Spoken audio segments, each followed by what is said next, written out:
Great, now we're recording. So we're excited to have Dr. Verity Rodrigues presenting to us today. She says you can call her Verity.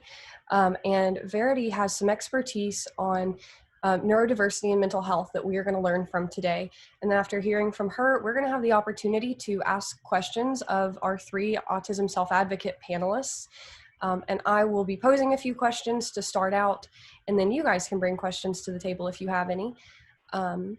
I will also make you aware that on our little flyer here, we let you know everybody's pronouns because we have a few people here who use pronouns you might not assume at first glance. So this can be a helpful place to see. We've got she, her for myself and the presenter, he, his for Dan Berger, and then Emery and Elysia are going to use they, them pronouns. So to the best of your ability, if you can use those, that would be awesome.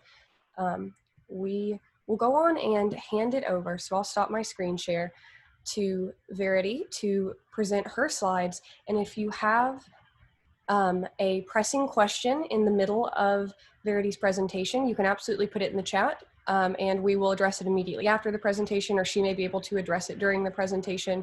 But otherwise, you can save your questions afterward, because if you have a question during the panel, Dr. Rodrigues can answer them as well too. All right, I hope that sounds good, everybody. We're going to allow her to screen share. If you want to... I just tried, Claire, and it, oh, there we go, perfect. Yep, I just changed the setting. Should have done that okay. before. Wonderful. All right, so if you are not the presenter, you are more than welcome to mute yourself, turn off your video, and then afterwards we'll turn video back on so we can see each other and ask questions. Okay, thanks. All right, thank you so much, Claire. I'm really excited to have this opportunity to speak with all of you just for a few minutes this afternoon about neurodiversity and mental health. So, you know, as Claire mentioned, I am a psychologist. I was trained as a school psychologist and now work in the clinical realm, but also work across school districts primarily. So I do a little bit of clinical work, but also work to support educators across schools in Tennessee to support students in the classroom. And students with autism, but also with a wide variety of learning needs. So we're going to talk a little bit today about neurodiversity and mental health.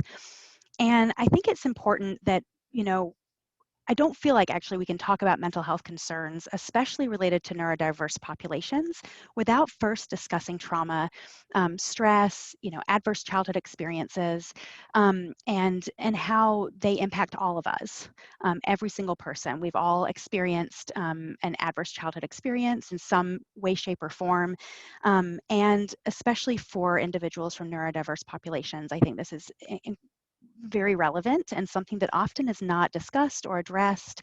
And so we're going to start off by talking a little bit about just stress and some traumatic experiences as well. And then we'll go into a brief overview of mental health disorders. And I'm going to kind of couch both anxiety as well as mood or depression, kind of depressed mood, under kind of the global framework of mental health issues or mental health disorders. So when I'm speaking about those, it's anxiety and depression that I'm really talking about. And then we'll go into some practical strategies that are very much strengths-based and are founded in a trauma-informed approach as well, to really support mental and emotional wellness. And I think a lot of the things I'm going to talk about are really beneficial for everybody. But I think these are things that often are not maybe discussed as much, and especially as they relate to, you know, to neurodivergent individuals and such. So I'm excited to get a chance to talk about those and hear other people's perspectives as well. And then we'll just do a very brief touch on some therapeutic treatments for mental health disorders, specifically anxiety and depression. All right, so that's what we have to cover today. All right, so yeah, I'm just going to move this right here so that I can see the screen. All right. So ACEs is a term, adverse childhood experiences, is a term that we use to describe all types of abuse, neglect, and other traumatic experiences that occur for individuals under the age of 18. So these are childhood experiences that folks can experience. This can, you know, ACEs cover things that are related to extreme stressful events, physical, emotional, sexual abuse, neglect, both physical and emotional neglect, and then also just household dysfunction that can occur in many families, divorce, substance abuse, having an incarcerated relative. So these are ACEs and stress in general have kind of various levels. So there are positive stressors that actually are helpful for many individuals. They help us kind of learn to deal with adversity in our lives.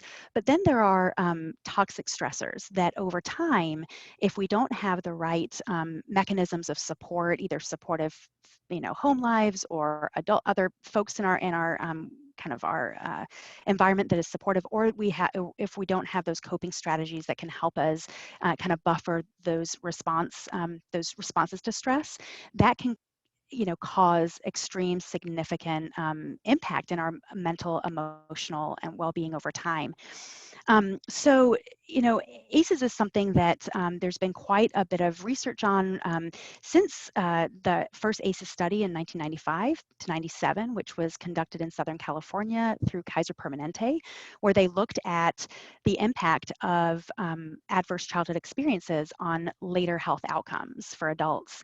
And what they found was that there was a very strong relationship between the number of ACEs experienced and the number of adult risk behaviors and diseases reported. And in fact, from the study, ACEs were implicated in the 10 leading causes of early morbidity in the US. So these are things like heart disease, diabetes, stroke, cancer, and suicide. And this is when they controlled for health risk behaviors. So things like smoking, alcohol abuse, drug use, and such. So pretty powerful study that was done. And I think, when it comes to general mental health and well-being, ACEs are now starting to become more discussed, I think, both in the school-based realm as well as in the clinical realm. But when it comes to ACEs as they relate and trauma and stress as it relates to neurodivergent individuals in populations, often, these are things that are not talked about. They're maybe not addressed as directly or explicitly as they need to be. So we know through research and experience that many neurodivergent individuals are at greater risk for experiencing all kinds of ACEs. And these can be big, neglect, abuse, but also kind of smaller adverse experiences or stressors that over time can have a pretty significant effect and impact on an individual's well-being. And so some of those things we can think of, for example, some things that in fact many educators and families may not think about, but a child being excluded from a class with peers, for example, or a child being bullied or made fun of, or even a child seeing maybe a sibling have an experience that that they're not able to have or are not being exposed to. So all of those things can absolutely impact an individual's health and well-being in that moment, but then also over time if those experiences are not addressed in a direct way, as well as when you think about individuals as we all age up and go into young adulthood, and we think about discrimination as well that occurs for many neurodivergent individuals experience. And so all of those things can absolutely have a toll on an individual, especially if the individual has communication challenges, for example, and is not able to communicate what they're experiencing. And if other folks don't recognize those experiences, they may go unnoticed. And then that underlying trauma or stress can absolutely have a negative impact, not only on emotional and mental well-being, but also on an individual's physical health over time. So before we get into more kind of anxiety and mood, depression kinds of issues, I think I want to kind of speak to everyone, and I'm sure we'll get a chance to talk about this during the panel discussion, but about the time that we're living in right now with COVID. And I want to kind of make sure that that is at the forefront of our mind when we're thinking about ACEs and trauma and stress. And all of us have been experienced by this. And when we get to some of the practical tools for addressing mental well-being and emotional well-being. Many of those things I think are even more relevant today, given what we are all experiencing around COVID-19 and feeling isolated. So we'll talk a little bit more about that, but I think that we are all experiencing an increased level of stress, and I think that is likely to have an impact on many people for many years to come, especially our younger population. So, okay. So what are mental health disorders and how do they develop? And again, as I mentioned earlier, I'm using that term quite broadly, but throughout we're going to be kind of talking through anxiety and depression and depressed mood. But before this, I think it is important to recognize that, yes, there are diagnosed anxiety disorders and diagnosable, depression and depressed mood disorders. But it's important to recognize that there is a broad range of how significant that these feelings and these emotions can present in different people. And just because an individual does not meet, say, diagnostic criteria for an anxiety disorder or maybe major depression, they may still be experiencing anxious feelings or feelings of overwhelm and unpleasant mood and emotional feelings that may be impacting their interactions with others, and also maybe impacting just their functioning in daily life. And so I think that that's, again, another important aspect to think about and consider for not only ourselves, but also those that we live with, our family members, our loved ones. So we know that experiencing feelings, things like anxiety, fear, feelings of overwhelm, sadness, depression, stress, is absolutely normal. It's a normal part of being human. And actually thousands of years ago, those feelings served very adaptive functions for us. And now actually sometimes our senses of stress and overwhelm can also serve adaptive functions because they help us prepare for uncertain situations, can help us avoid dangerous situations. And so that's an important mechanism that we have as human beings. However, when these behavioral and emotional and physiological responses occur in disproportion to the nature of the triggering situation, so are well above and beyond or extreme for the situation, or maybe go on for significant amounts of time, and interfere with our everyday functioning, these responses are no longer adaptive, right? And they can quickly become debilitating and challenging for individuals. So there's been extensive research to show that, kind of the vulnerability for developing mental health disorders really stems from a combination of genes, the biological interactions that happen in our genetic makeup, and then also environmental factors. And these are, different environmental factors that can occur through negative life events, lack of coping strategies, just other things that are sometimes changeable. Sometimes we can modify those, but sometimes we can't. And so all of those things definitely play a role in the development of mental health disorders or emotional and mood disorders. And then also experiencing stressors over time without the appropriate supports or coping strategies. So when we think about ACEs or we think about, ongoing stress without a support system to buffer, to really support the individual through that stress, can absolutely cause a mental health disorder to develop over time. And then we do know that mental health disorders such as anxiety or depression can become worse over time as we tend to, as human beings, tend to avoid situations that produce aversive experiences, right, that we don't like. We have feelings that don't feel comfortable, and then we end up having thoughts that are unpleasant or unhelpful. And then we engage in behaviors to try to mitigate or avoid those feelings and those feelings and those thoughts. And what happens, however, which we'll see in just a minute, is that most of the time will continue the cycle and often make it worse over time as well.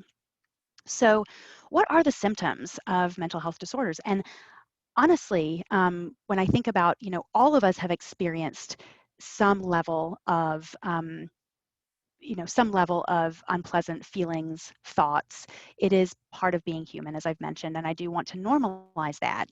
And so some of these things that we're going to talk about, you may recognize yourself. I do in myself.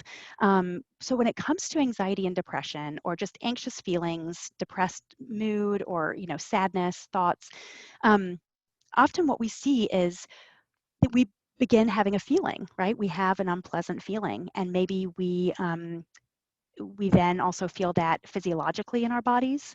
That could be feelings like tenseness or tightness, or chest, I get like palpitations in my chest, or we might get sweaty, or palms might get sweaty.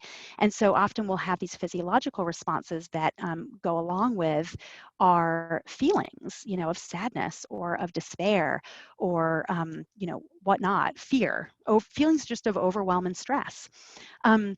And then what often happens is those feelings then are triggered by, or then trigger thoughts.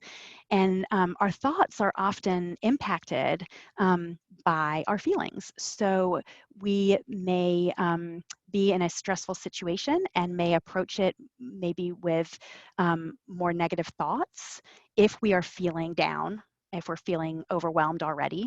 But if we're feeling in a great space, if we're feeling comfortable and we're happy, then we may actually approach a stressful situation with more positive thoughts. So those thoughts are often our perceptions, and they're perceptions of the situations that we're in that are absolutely impacted by our mood and our feelings. And then, as I mentioned earlier, we have then behavioral responses, and those behavioral responses are often ways that we are trying to avoid our feelings and our thoughts that are unpleasant or unhelpful. And so, so to go back to kind of some of the thoughts, if you're feeling sad or depressed or overwhelmed, you may have thoughts like, I can't do this, right? Or I can't do this. Oh, everyone hates me. I can never do anything right, right? You may have these kind of just negative and almost like overwhelming thoughts. And the behavioral responses may be staying in bed. It may be withdrawing from friends. You may have some compulsive behaviors to kind of prevent something bad from happening. If there's experience of feelings of fear that you're trying to avoid. So all of these things are very similar in terms of anxiety and depression, where you're experiencing physiological and emotional distress or unpleasant feelings, followed by unpleasant thoughts or unhelpful thoughts, followed by behavioral responses to try to avoid those things. So many of you may have heard of the downward emotional spiral or downward spiral of depression. And this is often kind of what it looks like, where we experience a stressful life event, and then we start having unpleasant emotions, and then those unhelpful thoughts occur, and then we have these behavioral responses where we're trying to avoid those thoughts and those feelings. But what happens is that immediately our behavioral responses typically make us feel a bit better in the moment. Okay, so I can give you an example of an individual, an adolescent that I was working with many years ago, who was not doing well in school. He was failing in math and was also having some conflicting issues with peers, and his parents were just really on his case. And so, there were several things that were happening. These were stressful, they were triggering for him. And he started having some emotional responses, his emotions of unpleasantness, feelings of overwhelm, frustration, feeling worthless, like he just wasn't going to be able to cut it in school. And then also with his friendships. He then started having cognitive thoughts of, I'm stupid, I'll never be a good student. Nobody likes me, right? He was really feeling that his friends were not liking him anymore. And so his behavioral responses in the moment to try to avoid some of those feelings and thoughts he was having was he started skipping class. He started sleeping a lot more, playing video games more by himself, not answering calls from friends or texts from friends. And in the immediate kind of situation, he actually started feeling a little bit better. But over time, his unpleasant emotions and thoughts were actually reinforced. So he fell behind in class. His friends stopped calling him because he wasn't responding to their, to them. And those negative self-statements that he was making and those feelings almost came true for him in that experience. And so it was this just this downward spiral that that he just kind of went down pretty quickly. And so that's how it can happen. It can happen fairly quickly if if the coping strategies and the bolstering supports are not available for an individual. So when it comes to addressing kind of trauma and stress in neurodivergent individuals, as I mentioned earlier, a trauma-informed approach is not something that is often discussed in the literature. It's not often discussed, amongst clinicians necessarily when it comes to supporting neurodivergent individuals. And so, I feel like from my perspective, using a trauma-informed approach is important, but it's going to become even more important as our young generation now ages up, because what they're experiencing currently within COVID-19 and everything that has happened in the last year, as we're all well aware of. But when we think about a trauma-informed approach to mental health and emotion, it's really grounded in providing emotional safety, providing empowerment for the individual through real choices, and then connecting to others, right? Providing meaningful relationships and friendships for people to have. And I think those three things should really underlie any sort of mental health support or treatment approach or strategy that is provided. I think those are really important. So when we think about a practical approach, and I'm all about practical approaches to addressing mental health concerns, because again, I feel like these things apply to everybody.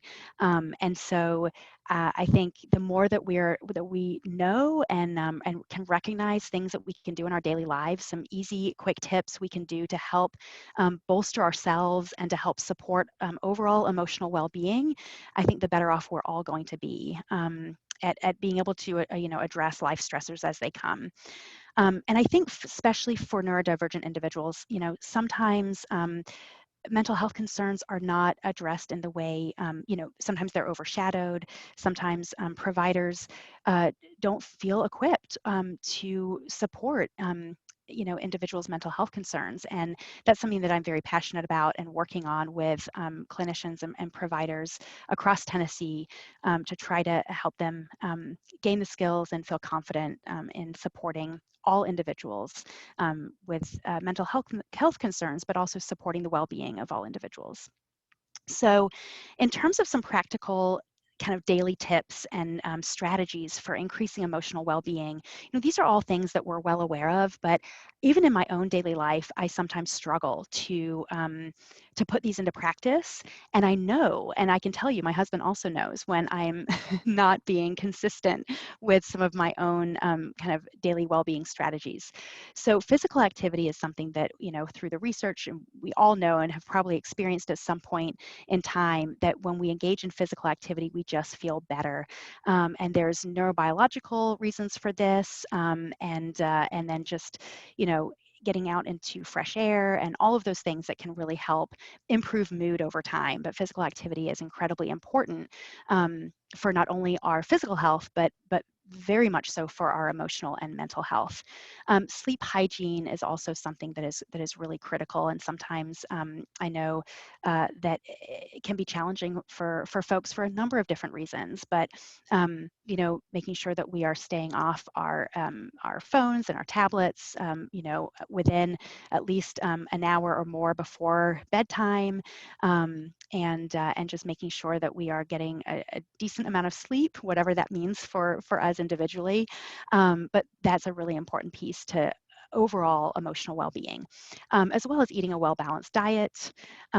The two things that I want to really hone in on are engaging in daily activities that bring you pleasure, and engaging in daily activities that give you a feeling of accomplishment or mastery.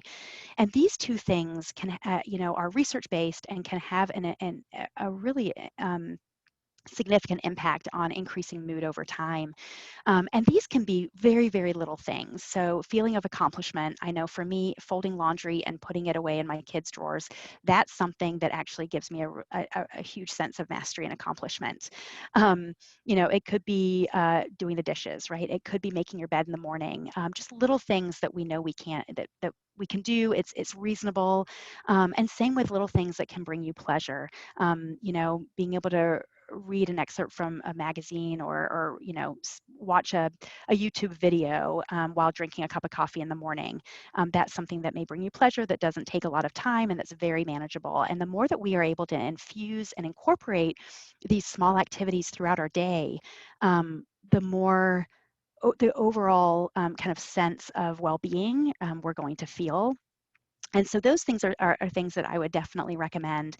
And then connecting socially with others. And I know in today's world that's harder than ever, but I appreciate things like this where we're able to connect with folks over Zoom and allowing for that social connection, not just work, but if you are, engaging in lots of Zoom calls for work, having a few minutes at the beginning that's purely for social connection and interaction can be really helpful. And I know folks I work with have said that as well, that really helps them feel better throughout their days. And then meditation and gratitude are two practices that are incorporated within mindfulness practice that can be incredibly helpful as well. With that being said, I'm going to just very quickly, because I know I'm out of time, I'm going to quickly just go through some evidence-based treatments for mental health disorders. And specifically, many of these, if not all of them, fall under the larger umbrella of cognitive behavioral therapy. And so many of you are probably familiar with cognitive behavioral therapy. But as we look, I'm not going to talk specifically about some of these subcategories, but they all fall under that larger umbrella. And so, CBT, or cognitive behavioral therapy, is based on the theory that an individual's thoughts impact and feelings impact their behaviors, which in turn, then influence their mood and feelings as well. So all of these things kind of go together to impact each other. Therefore, changing thoughts will lead to changes in mood and also changes in feelings and behavior. And so with CBT interventions, they typically involve 4 phases. So the first one is identifying those problematic or unpleasant feelings and the related physical responses. Then identifying those automatic thought patterns that are often unhelpful thought patterns that occur either during anxiety-provoking situations or during triggering, situations that can trigger kind of depressed or sad or other kind of thought patterns and emotions. And then generating a coping plan, which includes replacing those unhelpful thoughts with more realistic thoughts, and then effective coping actions such as relaxation strategies. And then evaluating the success over time. And so, as well as providing or receiving some reinforcement, some rewards for engaging in those positive wellness strategies, coping strategies. So that's typically, in general, what CBT programs or approaches to therapy include. Behavioral activation is just one very similar to what I was talking about earlier with the engaging in pleasant activities and engaging in mastery activities, where it involves monitoring mood, so identifying, when throughout the day and what activities do you feel most happy or engage in pleasant feelings, and what activities throughout the day that cause maybe negative mood or low mood, and then scheduling activities that increase your mood throughout the day, and then setting some goals around activities to incorporate them throughout the day, the week, to help increase mood over time, and then tracking again with that mood monitoring. And then acceptance and commitment therapy is kind of the last one that I will mention. And it is, again, kind of couched under modern behavioral psychology, where it applies mindfulness and acceptance practices, and then helps people kind of commit to behavior change that is based upon their own values. And so it's slightly different than your traditional cognitive behavioral approach, because instead of trying to change your thoughts or replace those thoughts, it actually focuses on accepting those thoughts as thoughts, and not as reality or truth, but just as things that don't necessarily have any impact on you as an individual, but just as thoughts. And then it focuses on using mindfulness to be in the present moment, and then help people commit to behaviors that are based upon their values.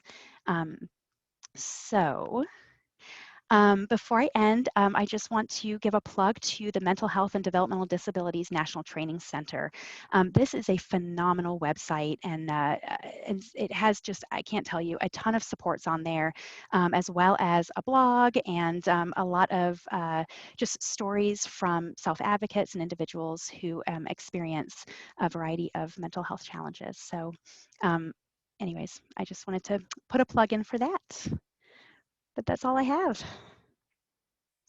All right. Thank you so much, Verity. I will have to forgive you going over by a little bit, because that is such great information. Everything from understanding both the ACEs that precede, a mental health challenge, the symptoms you're looking for, all the way to good strategies for anybody, but especially neurodivergent people to cope. I am thrilled that you got to share all of that, especially because we will post this on YouTube later as a resource. So people later are going to have the opportunity to watch this if it turns out this is something that they or a family member is going through and they want advice. So awesome. Okay, if all of my panelists would like to turn your video back on, we'll go through and briefly have you introduce yourself and tell us I think it's helpful to reiterate why you're sort of self-advocating in this way, / why you chose to be a part of today's panel on mental health and neurodiversity. So we've already heard who Dr. Verity Rodrigues is. Hello, we've met you. We'll go next to Emery Hall. So Emery, if you'd like to tell everyone who you are. Oh, Emery, you're muted. Classic. All right. Well, hi, I'm Emery. I use they, them, theirs pronouns. I'm trying to fix my camera.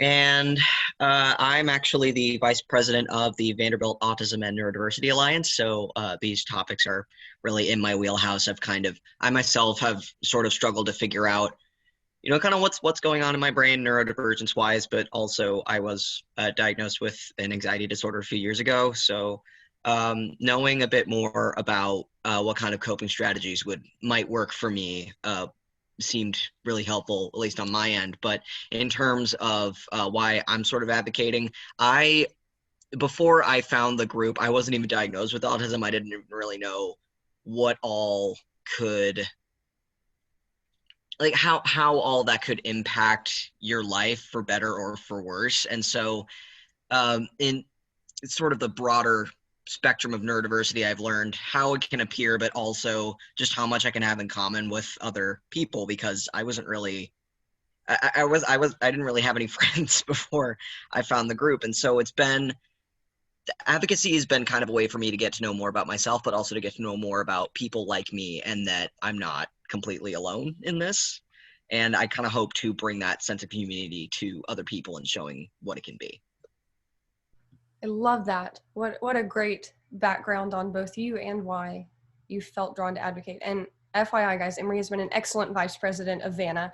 So if you are in any way connected to a Vanderbilt student, staff, or faculty member who needs to be in VANA, definitely you need to send Emery or Elysia an email. So next we'll have Elysia introduce themselves, because it's a natural segue. Elysia is also a VANA officer, and I'll let them tell you a little bit about who they are. Oh. Hello, I'm Elysia. I also use they, them pronouns, and I've been a not so excellent president of the Vanderbilt Autism and Neurodiversity Alliance lately. And yes, if you're interested, we have a Discord server and we have weekly Zoom meetings. So whether you want to talk in person or talk via like text channels, we have it for you. But I did not know that I was neurodivergent anyway until 9th grade, when I went on my own deep dive. And along the way, I kept seeing rhetoric of, you know yourself better than anyone else. And I am a very strong believer in that. And since kind of taking on that mindset of like, I have a better idea of what's going on inside of me than anyone else, and what people just tell me based on, you know, objective criteria, I've come to realize that there's a lot of people who, you know, don't necessarily realize that like a bunch of aspects of their life are colored by any kind of neurodiversity. Like when I discovered I was autistic, I was like, oh my gosh, this colors literally every aspect of who I am, almost. And I like saw it like a bunch of minor things that weren't well known in my friends. And, you know, I was very much a way, kind of like self-education, self-advocacy was very much a way for me to empower myself and others to kind of like learn more about themselves and like make changes to like, you know, make life easier, or at least understand why certain things were hard so they could like work on their own workarounds in a way. And I'm also a twin, and my twin is also neurodivergent. And we have both had, you know, our fair share of mental health issues and challenges and attempts to get over it. So yes, this is very near and dear to my heart. Awesome. Thank you, Elysia. And last but not least, we have Dan. So he will introduce himself. And then I have a question that all of you will answer. And after that, we'll open it up to audience questions about your experiences and about recommendations you have for them or their loved ones. So go ahead, Dan. Hi, I'm Dan Berger. I am an associate application developer at Vanderbilt, and my duties are at the Frist Center for Autism and Innovation, and also at Physics and Astronomy, and at Peabody, and at ACRE, the Advanced Computing Center for Research and Education, Vanderbilt's supercomputing center. And I also did my undergraduate at Vanderbilt, and I also did my master's at Vanderbilt. So I wanted to talk to bring light on part of mental health in particular, and that is the experience of grief. So my mom passed away 3.5 years ago. She had breast cancer. She became sick very quickly. She was only in the hospital for a month, and she was feeling sick for a month before that. And that set off a lot of changes in my family. My dad ended up meeting someone. They got married. They moved into a house together. They ended up selling the house that I had lived in since I was 8. And all of this happened before I was formally diagnosed. So my mom never knew that I was on the spectrum. She had her suspicions, but I did not have the diagnosis at that time. The experience of grief is similar to the experience of being on the spectrum, in that it is impossible to know from the outside what it is like. So you don't understand what it's like to lose a family member unless you've lost a family member. You don't understand what it's like to be on the spectrum unless you're on the spectrum. So I kind of occupy the narrow space in between being in the spectrum and having lost a family member at a young age. So that's why I wanted to do this. I wanted to bring light into what it is like. Thank you, Dan, for being so vulnerable and telling us a little bit about your backstory. I know there are people here who can relate to that, because while I've had the blessing of not losing a parent, I know even just losing grandparents is hard, so I can't imagine. And there may be some people here today who can glean some wisdom from what you have to share. And so I do want to start out with a question for each of my panelists. And I want to know if there is a way, and this can be answered by both my neurodivergent panelist and Verity, if you'd like. And what is the biggest way that you think neurodivergent people either experience or even like exhibit to friends and family members a mental health challenge differently? For example, I would say, as someone who is autistic and newly diagnosed with ADHD, which, let me just say, that explains so much. But anyway, different webinar. that I'm realizing that I have kind of learned that the thing I always want to do is mask whatever doesn't seem normal. And so I've learned how to sort of suppress autistic stimming behaviors, or to be very intentional about imitating social things like nodding your head or making eye contact, or even with ADHD, always having some excellent reason for why I'm always late that's simply not just I can't figure out how to get out of bed and get here on time. So I think whenever I've had mental health challenges myself, dealing with things like anxiety and depression at one point, that I have been more likely to want to mask those things even around the people closest to me. So that would be my answer. And I would love to know if any of my other neurodivergent panelists or our experienced doctor has some, like, what is the biggest piece you see as being unique to the neurodivergent experience of mental health challenges? Would anyone like to start? All right, Elysia, take it away. All right, so this actually gets into a little bit of what you were talking about, Claire, in masking, except I think in my experience, it's more of an unintentional masking due to not really having a sense of relativity necessarily. So for me, I have dealt with anxiety and depression. Also, I was even diagnosed with it without knowing it, but I was surrounded by a lot of people in high school who were like super depressed or super anxious. And it was like, I had no doubt that, yeah, they really had it.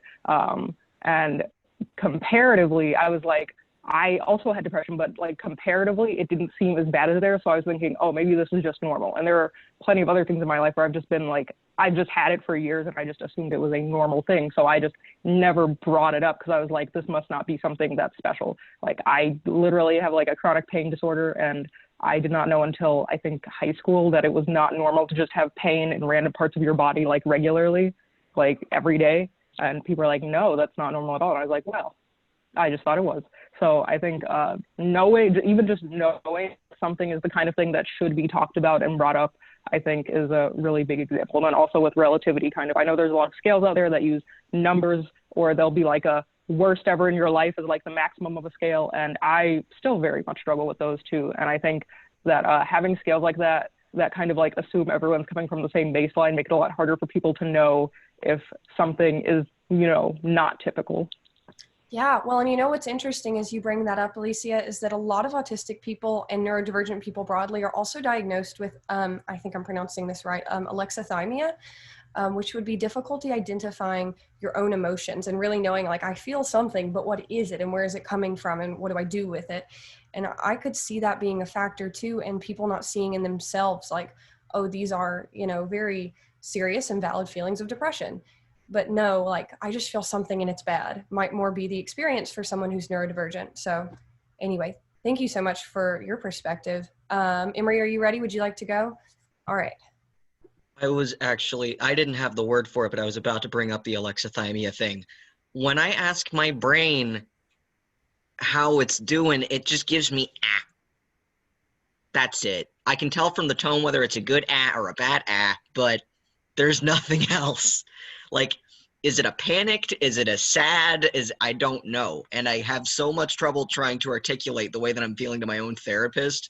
Like, I can explain what might have made me feel that way, but I can't explain what that way was. It is the most frustrating thing. And so when they say, like, you have feelings of, oh, you're not good enough, or, oh, everybody hates me, I'm like, I can't. Where do you get it saying complete sentences? I missed that part. All I get is ah. That seems like a popular experience so far. Yeah, no, well, and the fact that we've had that brought up now by multiple people, I think speaks to the fact that it's a very true part of this neurodivergent experience of identifying what might be good or bad in your own mind, like what mentally is going on. Am I mentally healthy or not? Okay, let's see. Dan, did you have anything you wanted to share? You said alexithymia, and the Amazon voice assistant went off in the kitchen. I love that. That's great. Not what I meant to do, but I think that on the autism spectrum, we experience emotions more intensely. I feel like I had a harder time with the grief of my mom than my older sister or my older brother. Both of whom are neurotypical, yes. Yeah. Um, Okay. Anything else, or is that sort of your addendum to this particular question? I also think that with autism, we see patterns in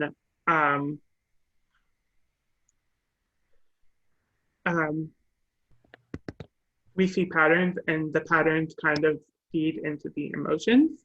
So March 2017 was when my mom was in the hospital and she started to feel more and more sick. March 2020 was when we had the tornado and the coronavirus, and knowing that things would get progressively worse and worse and worse, in that sort of fed into my feelings at that time. Yeah. Well, and I wonder, does that make you feel nervous for the next time that March comes around? Like, what's going to happen this year?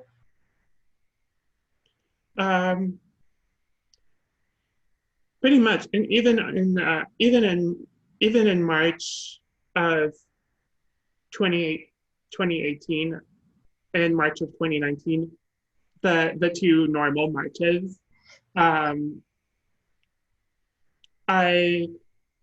would still feel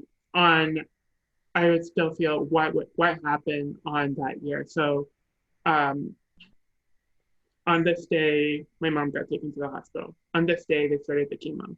On this day, they told my mom that she had to go to hospice.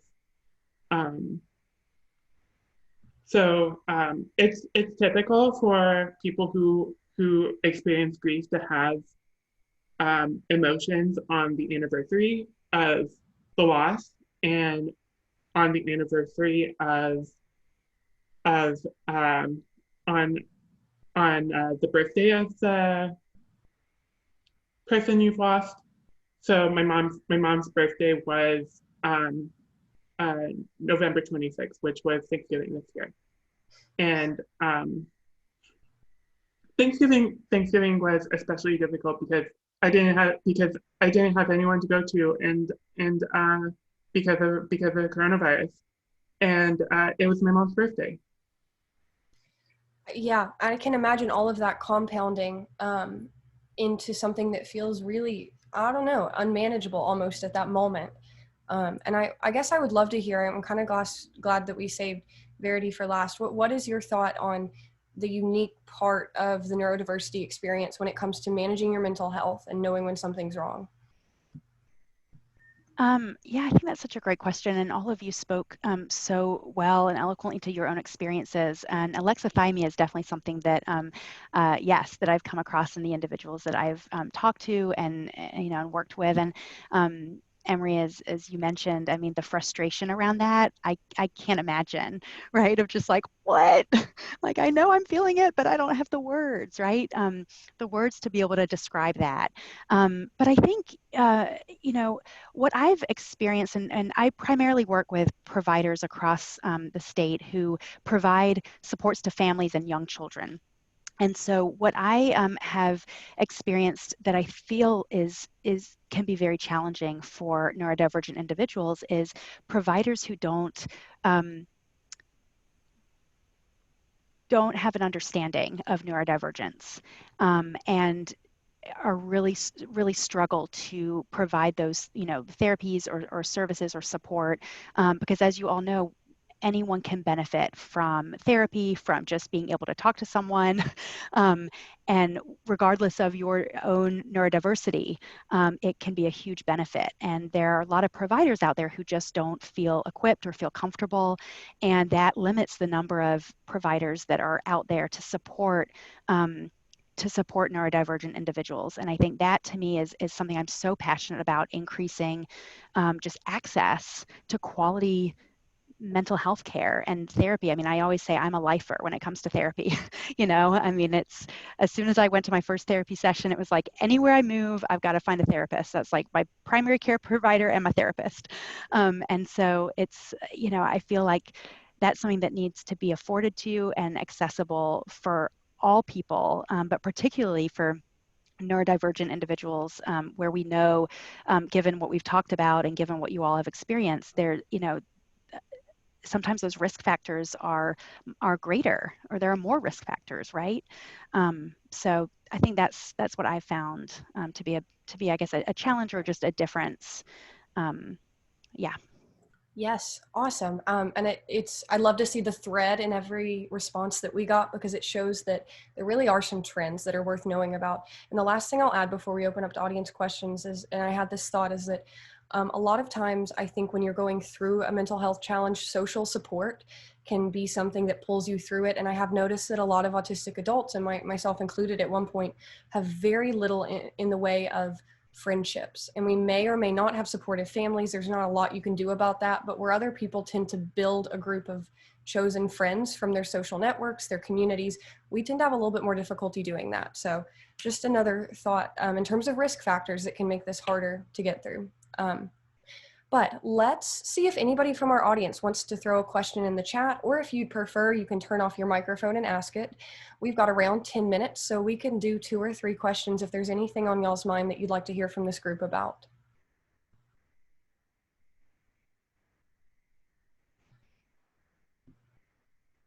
We may have someone typing, but I'm not seeing anyone turn off their microphone.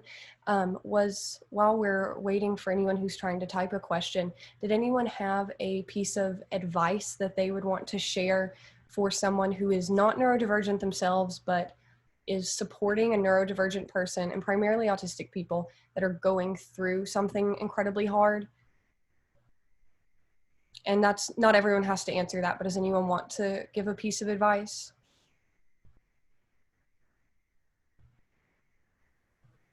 I think since it's so hard for us to describe ourselves, what we're experiencing and what we need, and I mean, even in my own experience, finding the right thing to say can be incredibly daunting. A lot of the time, nothing even has to be said. We just need somebody to sort of sit with us through the suck.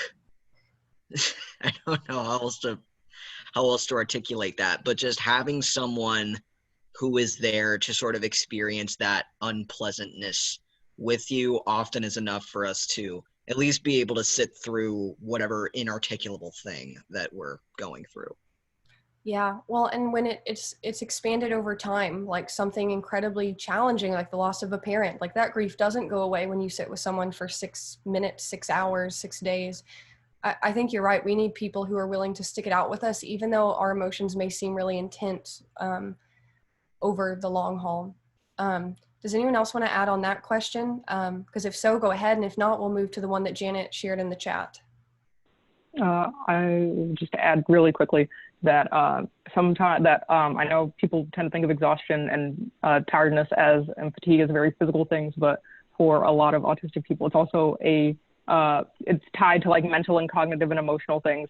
So a day that is very mentally taxing or emotionally exhausting can also very much mean that there's a lot of physical fatigue or exhaustion. So even just like helping get little tasks done that are like unrelated to whatever the stressor is can help make life easier, because just doing anything can be harder when you're going through something that's very heavy on your mental health.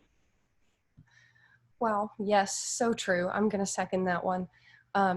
Let's address Janet's question in the chat so we have time to do it. Although if anyone else wants to circle back, they have a thought on the question I just asked later, feel free to throw that in before we finish.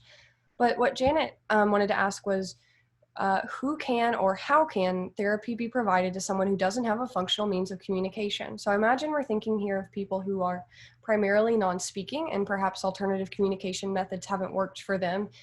And I would say I don't have much experience with that in particular. While I've met non-speaking autistic people but many times, I'm not so sure how you communicate about their emotional needs. And so I don't know if anyone, particularly Verity, has any advice on that. I think, yeah, Janet, that's such a great question that she posed. And I know that there are folks through like the Center for Start Services who work with, adults who are non-speaking, but who have other forms of communication.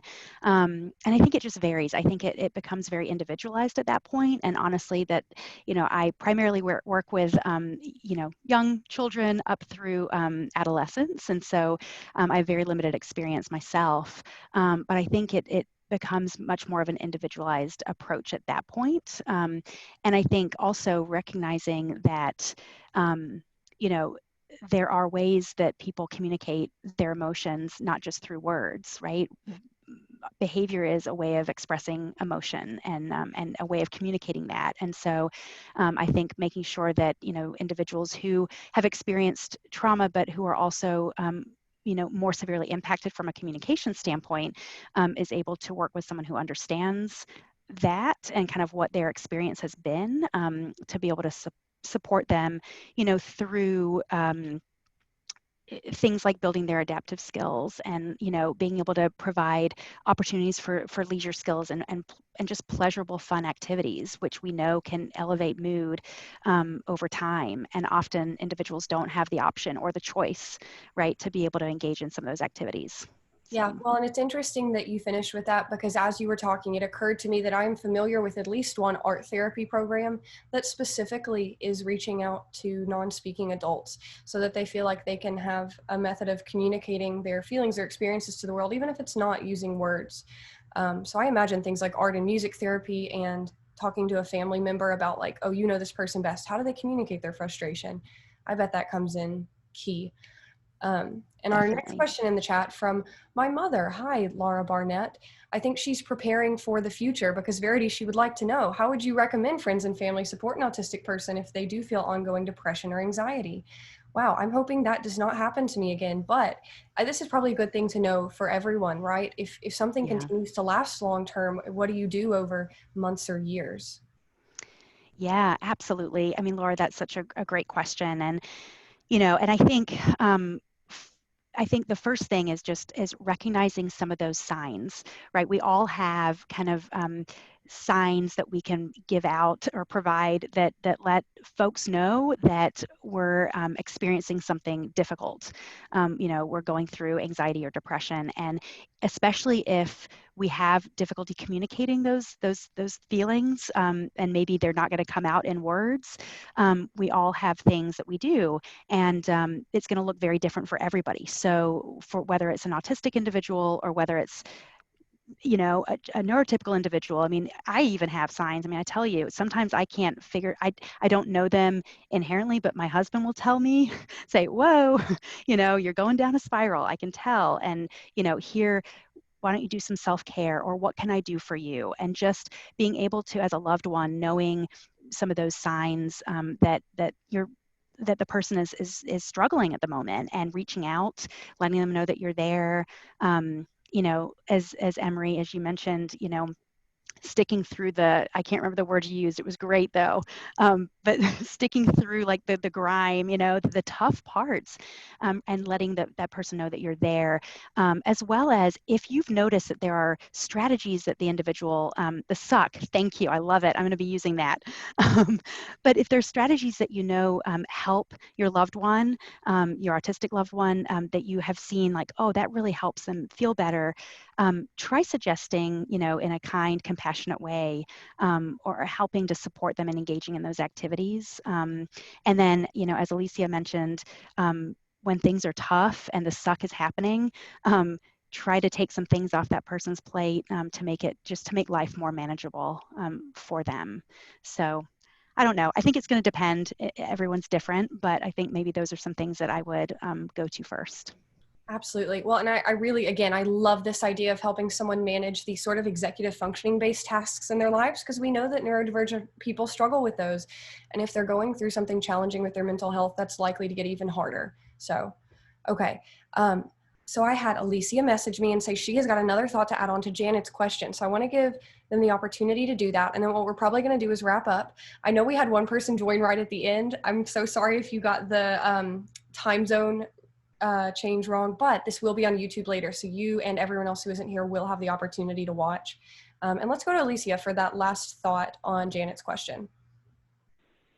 Yes, I just wanted to add, I know that it's become increasingly common for some therapies to offer text-based services. So things like, BetterHelp that, you hear advertised on all the podcasts. They offer like both talk and text options with therapists. And I think that even if, you can't afford a therapist for whatever reason, they're like just talking to someone like by text primarily can be very helpful. I've made friends both on and off the spectrum this school year who I have like not met in the real world, who, some of them I Zoom with them, some of them I text them a lot. And I know some who prefer the texting to like doing Zoom calls or voice calls because they just don't like doing voice-based communication. And I think that's something that you can find that's pretty common. Even if the person can, in theory, like do voice-based things, it might be easier even to do text-based things. And it's like both like looking for services that do that because I know they exist and I have friends who use them, and just like maybe even using them, increasing the usage like in your personal interactions with that person, encouraging other people to do that, I think can be helpful. Awesome. What a great thought, because I have absolutely had moments where I felt like I could write what I felt better, and I'm someone who does use words on a daily basis, so it's an excellent point. Okay, so in the chat, Marnie says, thank you for sharing your experiences. I want to echo that because my 3 panelists bring completely unique experiences of mental health and of neurodiversity, and Dr. Verity, you are able to provide this opinion of having seen lots of different patients over the years, especially young ones, and I know the 4 of us, your panelists and moderator, were all diagnosed late. And so it's not something we thought about a lot as young children. Anyway, this has been an excellent conversation, and I feel like we could keep going for a whole nother hour. But for the sake of respecting people's time, we are going to wrap this up. I would encourage you to share this with any friends, family, or coworkers later on who might want to see the YouTube version. It will be available on the Frist Center YouTube in the next week or so, I would say before Christmas. And we'll try to cut it to exactly an hour. So yes, big thank you to everyone. And please email me if you have any follow-up questions. I can connect you to Verity if you would specifically like to speak with her. But I have a traditional Vanderbilt email, so just claire.barnett@vanderbilt.edu. But that is all, guys. Thank you so much, and we'll see you next year in 2021 when we pick back up our Autistics Roundtable Webinar.